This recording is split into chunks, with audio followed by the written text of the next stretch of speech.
NCTV45, The Train, anytime on your time.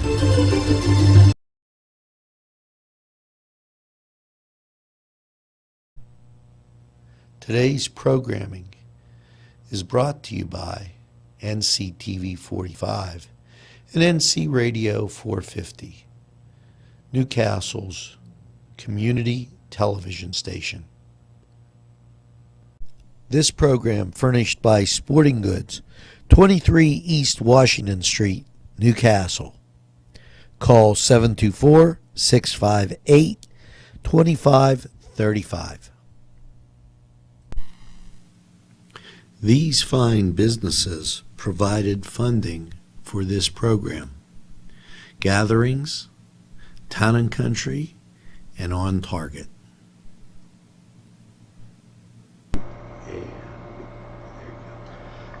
Welcome everybody to the Cedars Sports Corner. I'm Alex Laverson, and with me as always is our producer, Mr. Angelo Parada.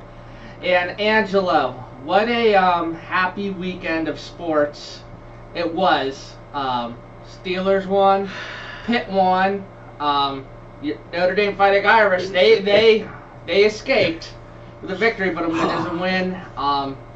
And for our local Penn State fans and viewers, Penn State didn't lose, so that's a good thing, although they didn't play. So overall, pretty satisfying weekend of sports. Well, let's talk about college football first. Mm-hmm.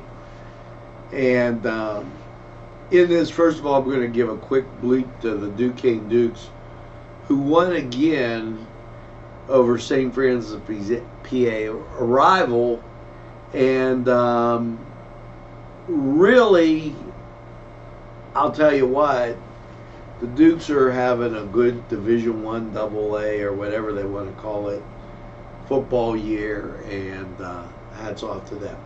The Notre Dame Fighting Irish.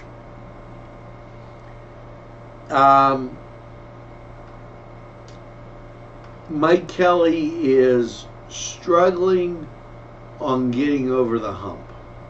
And I feel like Narduzzi and Mike... You mean Brian Kelly? Brian Kelly, yeah, what they call him. You called him Mike. Mike Kelly, well... Mike Kelly too. We want to kind of forget about him. Uh-huh. Yeah, but Brian Kelly and Narduzzi are in the same boat. And, I'm going to give you Jim Salem won the NCAA tour. Well, won the NIT tournament for St. Bonaventure. And then he matriculated to Duquesne, he says. And he says after you're in a program for a while, you get to a level, and you have to know if you can't get above that level, if it's time to make a change. Mm-hmm. Is it time for Brian Kelly to make a change? Well, perhaps. I was going to say perhaps Notre Dame should make a... He's been there 10 years. Well, that's what I'm saying. So it's kind of like, okay, what's the ceiling for Notre Dame football? Now, they went to the national championship under his watch. I guess. Yeah, so it's kind of like, you got to think to yourselves, moving forward, are they going to be able to get to that level again? And you have to think, so if they get rid of Brian Kelly, are they going to regress? Are they going to bring in a coaching hire that would definitely propel them forward? Like, for example, if I had a crystal ball, if I'm the athletic director of Notre Dame, I had a crystal ball, I know I'd be able to hire Urban Meyer, after Brian Kelly. Yeah, I'd make the coaching change.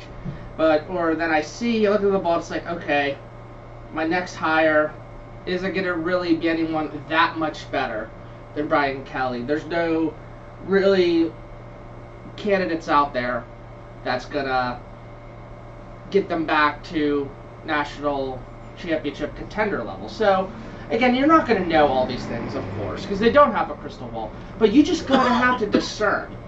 I would not make a coaching change unless I definitely foresee Notre Dame regressing considerably. So, now with... So you think, what you're saying is basically, hey, 2 losses on the road the two very good programs isn't a reason to say, oh, geez, it's time to sell the farm and move on. I'd agree. It's people have to realize. People have to realize that most colleges aren't going to be Alabama. It's not just where 1 or 2 losses every year would not make the cut. So, well, I'm going to even say someone to that respect. There's different standards at Alabama as there is at Notre Dame. Okay, so you're going for quite a different individual to play in 2 different places. And I'm not cutting on Alabama. So, but it is a state school, and Duke, Notre Dame, Stanford, those are all private schools that have a whole different skill set that's required. So I do understand what you're saying. That made perfect sense. Well, and I want to tell you, before we go any further, geez, I like your jacket. You're really... Well, I figured if I didn't wear anything other than blatant Steeler gear, you would have been like, well, you're a Browns fan, blah, blah, blah. I know how you operate. But the thing is... Mike, that's for you, Mike. I'm telling you. I know. I mean, I could... If this was black and yellow but didn't say Steelers, oh, you're an Iowa Hawkeye fan, So... I love him. He's just like him. But now, let's take what I was talking about with Notre Dame and apply it to Pitt. So Pitt football, they're not at Notre Dame's level. Well, they're not at the level where they have that brand. They're not in Ohio State. They're not in Notre Dame. They're not one of those schools that... Here's what frustrates me about them. They go to play Penn State. And everybody knows how I feel about Penn State. And it's frustrating because the wheels either totally fall off or, and here's the or part, or it's like, really? Why are we doing this? Because they'll play a really good game and then self-destruct against a lower end school. a Virginia, which is no way on the same level. Like I have, okay, if there's Alabama, Notre Dame, Penn State's one rung below. Not saying they can't have a winning season. And then here's Pitt pushing the envelope against Penn State and failing against somebody like, I don't know. Almost losing to a Georgia Tech school. Yeah. And that is a problem. They're inconsistent. It's like they're in the ACC Coastal. They should be competing for division championships every year. Now, they won it last year. They could still win it this year, but they would have to hope Virginia loses a game and then win out. So, to me... And that's very possible. Well, yeah, and that is possible. And it's very possible for them to play their wackiest butt off and beat Clemson. Oh, yeah. Well, see, that's the thing. Pitt, even before Narduzzi, it's like Pitt will beat number 2 West Virginia or Clemson at Death Valley or the University of Central Florida this year. They'll beat these top 5, top 10 schools, then the following blow it to Union. Yeah, you know what I mean. So to me, that's inconsistent. That's a I would say probably is a level thing with coaching, getting your team up to play. When Pitt almost lost to Delaware earlier this season, Narduzzi took blame and said it was my fault. I started guys I shouldn't have. I didn't get my team as up to play because I thought we were, it would have been a problem. But listen, if Pitt football can get, you're between 8 and 10 wins every year, win the ACC Coastal, I'm happy. I'm okay with that. Well, we better take a break. We'll take a break and now This program was provided through funding from Cedars Restaurant in Newcastle, Pennsylvania. A special thanks to Cedars, featuring Middle Eastern, Italian, and American cuisine.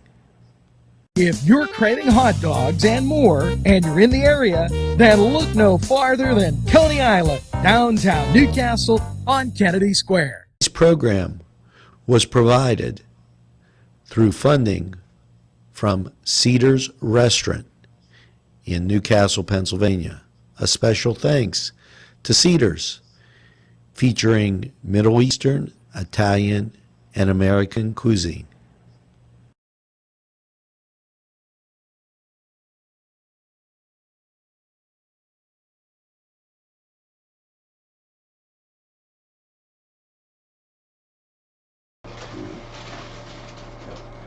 Welcome back to the Cedar Sports Corner, everybody. To continue where we left off, basically what you were trying to tell me and say to me is that, you know, you feel like Narduzzi is he's better than this 6-3 record, that he should, the program in general should be a little better. They made a huge error when they decided to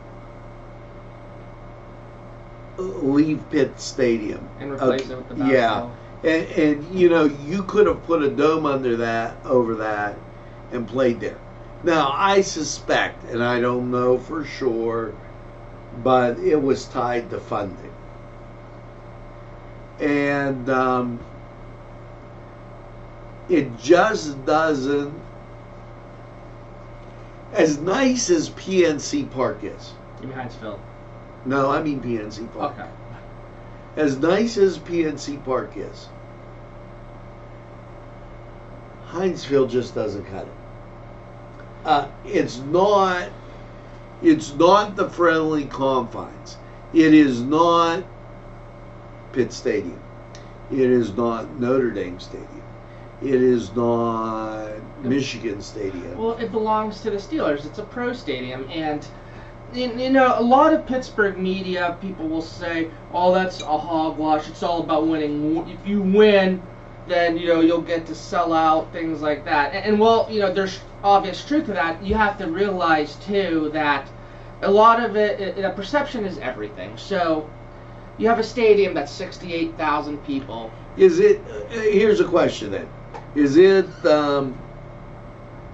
Soldier Field or is it Lambeau? Hinesville. It'd be, Lambeau's all bleachers.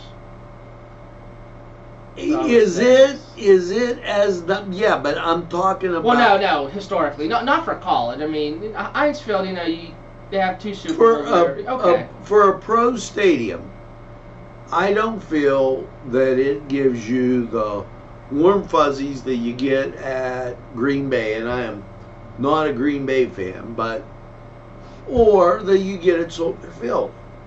I just, it's not that bowl shape. It's that erector set, aloof, open.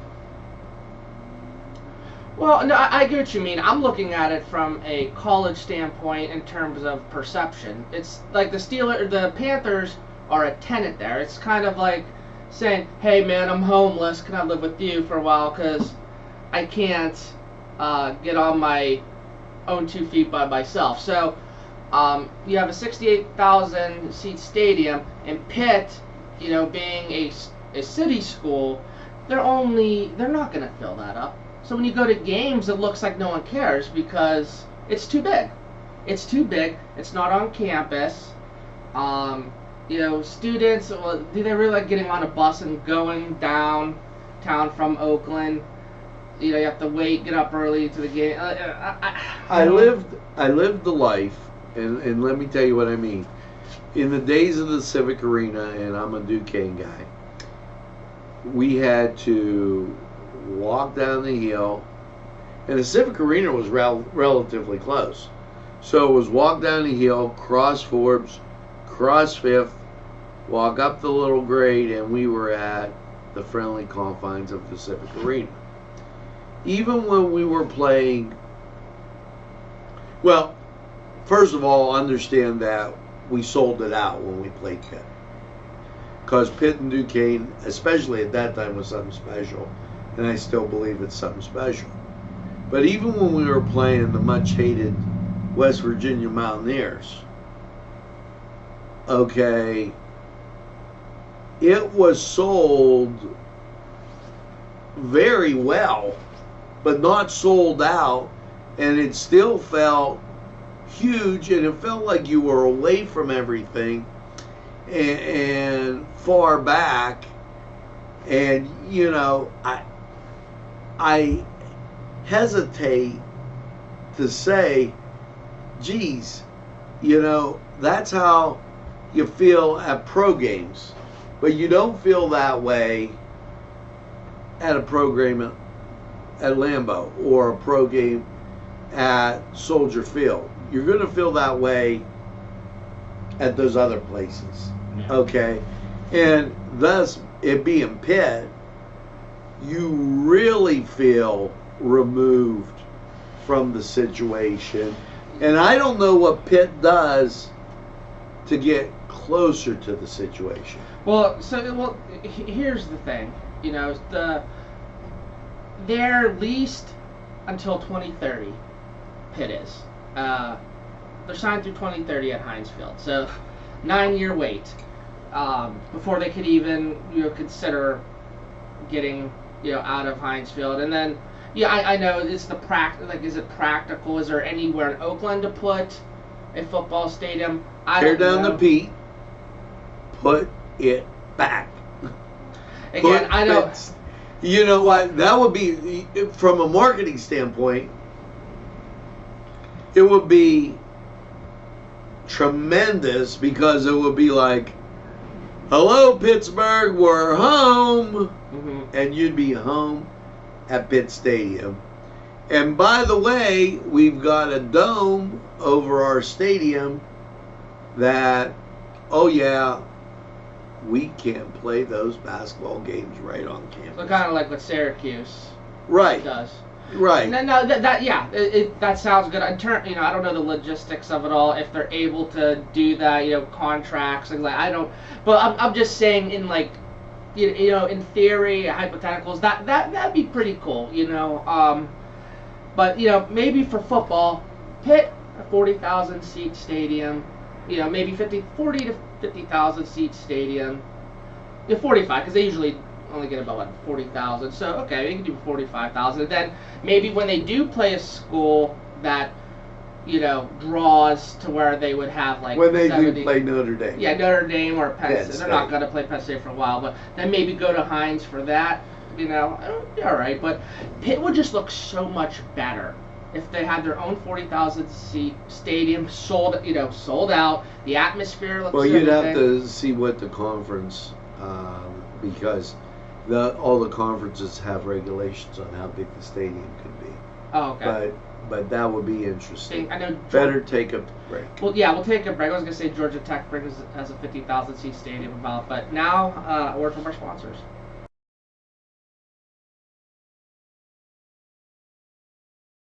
This program furnished by the MAD Unit, Mobile Auto Detailing. See Michael Sad at themadunit.com.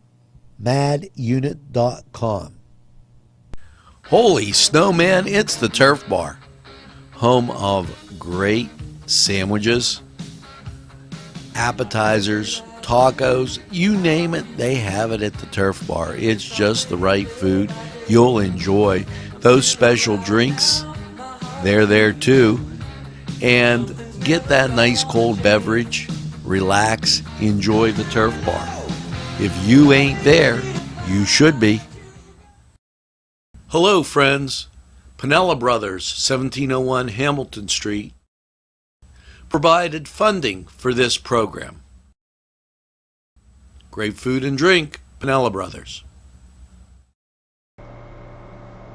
Welcome back to our third and final segment of the Cedars Sports Corner, everybody. Now, here's a reason why everybody dislikes the New England Patriots. They can never do anything right. So when it's like, of course they would lose when the Steelers need them to win. You know what? I mean, And then there's the much despised Ravens, okay, followed by the Billy Joel Browns. And why do I call them the Billy Joel Browns? They really, really must have listened to a lot of Billy Joel. Don't go changing to try and please me. We like you just the way you are. They get players. They're on a constant. They were on a merry-go-round and they didn't know when to get off. If they would go to Kennywood, they'd get a frequent rider ticket for the merry-go-round. Round and round we go. Fire the coach, pick up a quarterback. Turn around, fire the line, pick up the line, fire the coach, fire the quarterback. I mean, they don't change. Oh my goodness. And, you know, as you look at, and I gotta look at the Cleveland, and I like this, because of their song, Here Come the Browns. It's almost like Here Come the Clowns. Okay. They've lost the last 4. Now, they lost to the 49ers, the Seahawks, the Patriots, and the Broncos. They lay down quicker than anybody, and I won't say, use any other terms, but they lay down quicker than Linda in her flicks. Jeez, oh man. I mean, now they got the Bills coming up. So what you look at is a 4-4 Steeler team that should trample. They're going to play the Browns. The Browns are going to play the Steelers, the Dolphins, and the Steelers. Now the Dolphins may be, that's going to be a battle for the toilet bowl to see who comes out. Now on the other hand, you have the Pittsburgh Steelers, who are on a 3-game winning streak. But look who they play. Aaron Donald and the Rams next week. Oh, yeah, man. but at home. Aaron Donald's used to playing at Heinz Field for obvious reasons. He's but a good guy. Hold on. You know, when those teams from the West Coast travel east, they lose most of the time. So if the Steelers could avoid bumbling, they could pick up the Rams, the Browns, the Bengals, the Browns. That's 1, 2, 3. 1, 2, 3, 4 wins before they go at the Arizona Cardinals. That's strange to play the Browns 2 times. Yeah. I don't now let's take up and take a look at your Ravens. My Ravens. Well, I'm saying that like the other guys. I'm just so used to you. The Bengals. Okay, now the Ravens are due for a loss. Let's see if the bungle in the jungle can come up with a win, because they're even making the Browns look good at 0-8. Then they play the Texans, which the Texans could beat them. Then they're at the Rams. So I say we beat the Rams at home. The Rams beat them out there. Then they're 49ers. I say the 49ers win. And then they're at the Bills. So everybody's going to play the Bills. The question is by the time you get to the Bills, can you pay the bill and win while everybody else lost? I say yes. The Steelers are catching Baltimore in their rickety clunk clunk. I don't know how the machine's going to make it to the end of the season, but the Steelers could win the division and make the playoffs. Isn't that a surprise?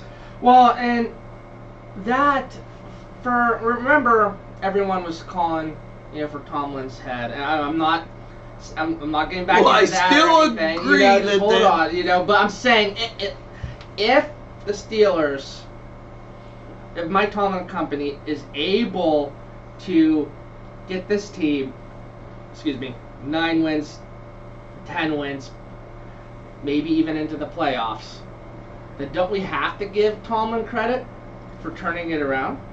No, because I think sometimes they win in spite of Mr. Tomlin. Well, it's like without their but look what they got. Quarterback. They're going to end with the Ravens, which is going to be a huge game. But the Cardinals, okay, is a maybe. The Bills will be a win at home at the Jets, and the Jets can't fly out of any airport anywhere. And then they come home to take in the Ravens. That Ravens game on the 29th could be bigger than big. Well, I mean, you have to understand. You're looking at, I'm telling you, I'm making the statement right here. The Steelers win the division. And the Ravens go packing into a wild card. Well, that's quite a bold prediction. I don't know if I'm going to go that far. The Steelers do have, they do have some rough opponents coming up. I think the Rams are going to be hard. The Bills, they're 6-2 this year. They're no pushover. Then obviously the Ravens again. So I mean, look, right now they're 4-4 without their starting quarterback. They started out 1-3. They seem to. Things are starting to. They're learning how to win games, or these last 3 games, finding ways to win, things like that. So maybe they can overcome this now. The Cleveland Clowns and the Bungles in the Jungle end up being spoilers, and it's a bad time to be a Raven. Now we got to check out. Yes, we do need to check out. I always ask you for any parting words. I got something to say, though. How about it was reported over the weekend that the Steelers actually were interested in maybe getting Le'Veon Bell back, and that there was serious. Wouldn't that have been something? How do you feel about that? Well, hey, if the shoe fits, wear it all the way to the postseason. Anything else? Go Irish, go Dukes, and let's go Dukes. At the time we're filming this, beat Princeton. Have a good one, everyone.